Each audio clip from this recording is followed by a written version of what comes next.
So I'm back in the country.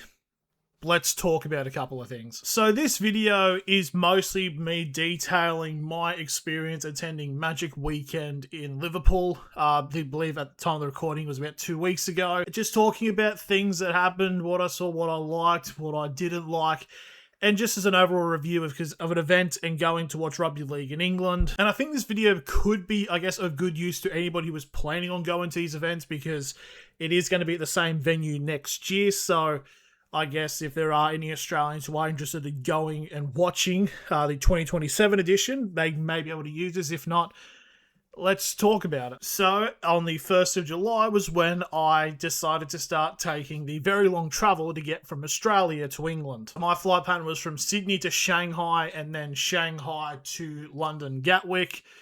I basically did that because there were other flights available to going through the Middle East, but at the time that I was booking the flights, there was the proper stakes of the whole Strait of Hormuz, and I was like, I didn't know what was going to happen in that end, so I decided to just try to stay safe and avoid the Middle East up to that point. So getting from London to Liverpool, the best way is by train. Now, this is the only time in the trip where I kind of got burnt for a bit of a mistake I did. So what I decided to do was, when you buy tickets for a train, there are several options of how to do it. I purposely booked one for a specific time with a specific company. Problem with that is depending on what happens and how cheap you get the ticket, if anything happens where it gets cancelled, you don't get the money back. So I paid, I think it was about $40 to get this one train from London Euston to Liverpool, Lime Street, and there was track problems. I believe there was a fire sort of within the route, which basically saw like half of the trains get either cancelled or delayed, and the one I paid for did. So then I had to go and just buy what they call a advanced ticket, I believe, which is where it opens up to you just use the ticket on the day with whatever company, just as long as you use it on that day to get up there, which cost me $180. When we got there, the train actually did get delayed a fair bit, but which is something that's good to remind you of this, is if the train is at least 15 minutes delayed, you actually are entitled to get some of the money back. Like, for example, my train was about over half an hour, and they actually said if you go to the website and fill out all the details properly, you can actually get up a fair amount of your money back. So I was able to get half of it back, which it wasn't that bad of a sting, but it's just, you know. Now, a lot of accommodation staying points, most of them around the city centre now. Hill Dickinson Stadium, where the event was, which is obviously as well the home stadium of Everton, it's a little bit further up, it's along the harbour, but I sort of stayed kind of aligned with it. In terms of where it was roughly in between Hill Dickinson Stadium and Goodison Park, Anfield, which is where, you know, Everton used to play and where Liverpool Football Club play now. And it basically got the closest train station to the ground was the one that was closest to me, so pretty much I just walked to the ground, which is about 1.5 kilometres.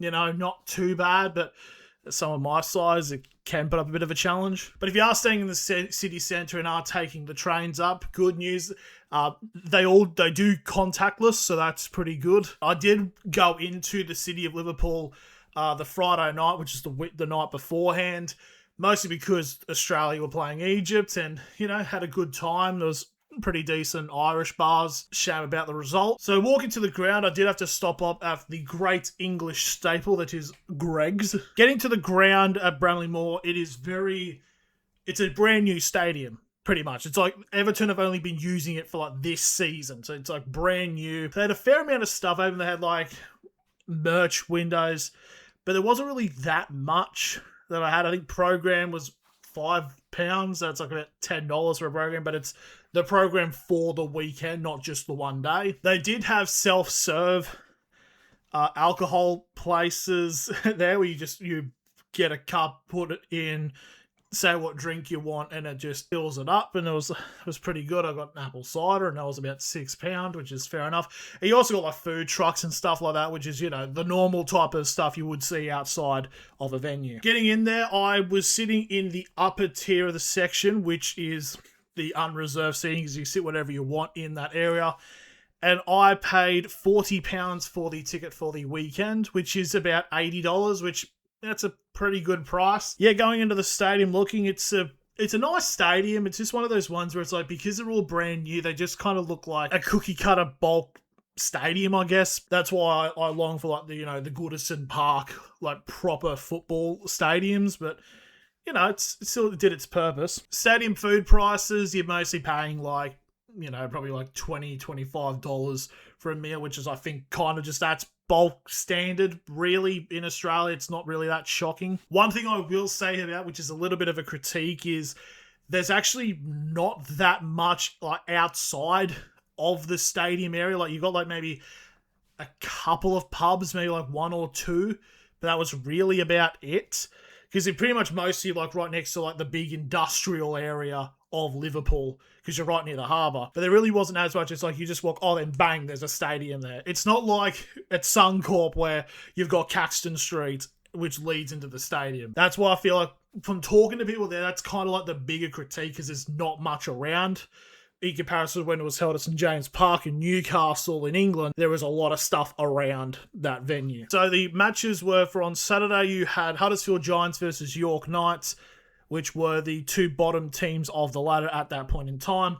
Hull Kingston Rovers versus Hull FC, with the Hull Derby, which was a pretty interesting matchup. And the final game was Leigh Leopards versus Warrington Wolves. Now, after that, there was the two French teams, but they played a specific match down in France, which is obviously the Catalan Dragons and Toulouse Olympique. And then Sunday was Wakefield Trinity and Castleford Tigers, Leeds Rhinos, Bradford Bulls, and Wigan Warriors St Helens. Most people that attended these games, I feel like, were mostly there to just watch their team, which is kind of a bit like what it is in Magic Round.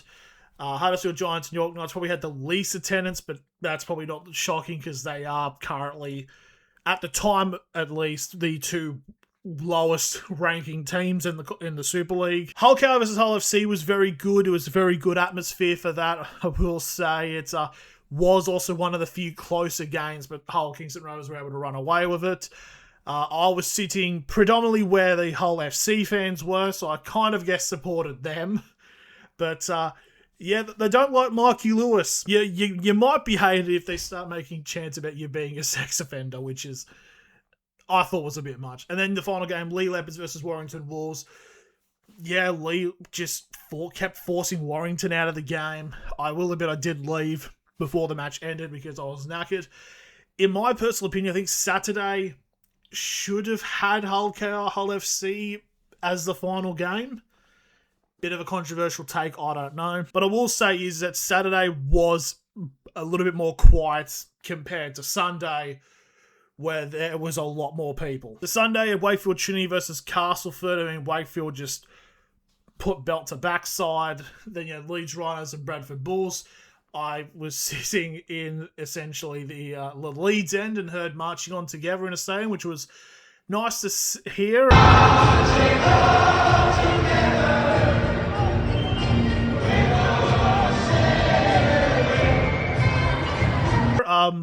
Never would support them though, for reasons. Leeds and Bradford really did have a decent atmosphere because it is a Yorkshire derby. Both fans having decent bringouts. I don't know why, but I just expected Leeds to bring more because at the time, and I think still is, Leeds are currently top of the table and just absolutely flying. But then again, trains to different areas, it's understandable, but I just thought it would have been a bit more of a Leeds presence, I guess. But then the stadium properly filled up for the big one, which is Wigan Warriors versus St Helens.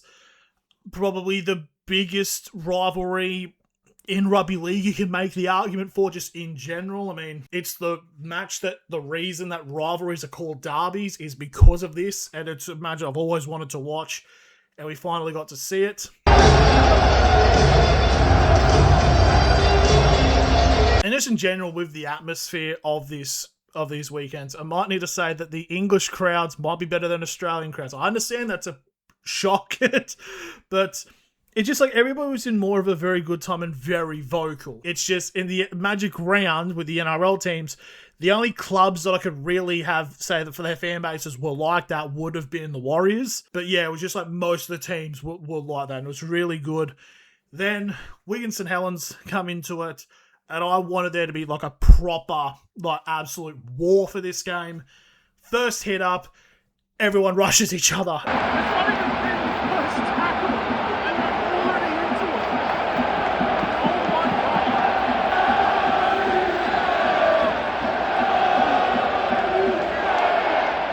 Eventually ended out saying Wigan winning, but there was obviously this penalty last minute. Jackson Hastings from the sideline trying to convert right when the game was over to see if he could send it to extra time, but unfortunately he missed, so Wigan were able to win the game. But one thing I did say, and I didn't see this until I got back to the hotel, was during the game, the other thing which is similar to Magic Round is when the ball's kicked into the crowd, if you catch it, you're able to keep it. And there was a little kid in a St. Helens jersey who eventually just got into like this arm wrestling match for the ball with this bloke from who was a Wakefield fan, and like proper wrestled the ball off the kid and got it back. And a lot of people kicked up a massive stink about this to the point where the Wakefield fan actually got kicked out of the stadium. But luckily the kid ended up getting a ball, and he was also taken on a tour of St. Helens ground, and that's all good. So, and then my weekend ended. Now I really enjoyed it. Do I think it's better than Magic Round? For atmosphere, I kind of have to say yes. I feel like this is also just a bit more of a thing, like I said earlier, about England sporting crowds being better than Australian sporting crowds. Because they had like musical performances, but like the England fans were properly into it, like singing to keep the atmosphere going, which in Australia we have very reserved. Like we don't really do as much of that, which I think would be cool to see if they did, but yeah, I just think it was a really good weekend, and I was able to fulfill a lifelong dream of going to watch rugby league in England and see a couple of derbies, which were pretty good. So yeah, those were my thoughts on Magic Weekend. If there's any other questions you have from this, you can put them in the comments and I'll answer them. There was other stuff that I ended up doing on the trip, which could end up being just talking points in video. Like, for example, I went to Ireland to watch Irish football, I went to watch Cork City. And I also was able to go to the All-Ireland Gaelic Football semi-final between Dublin and Kerry. If you want me to talk about that, I'll end up making a video about it and just going through what I saw. But yeah, thank you all very much for watching, and I'll see you all in the next video.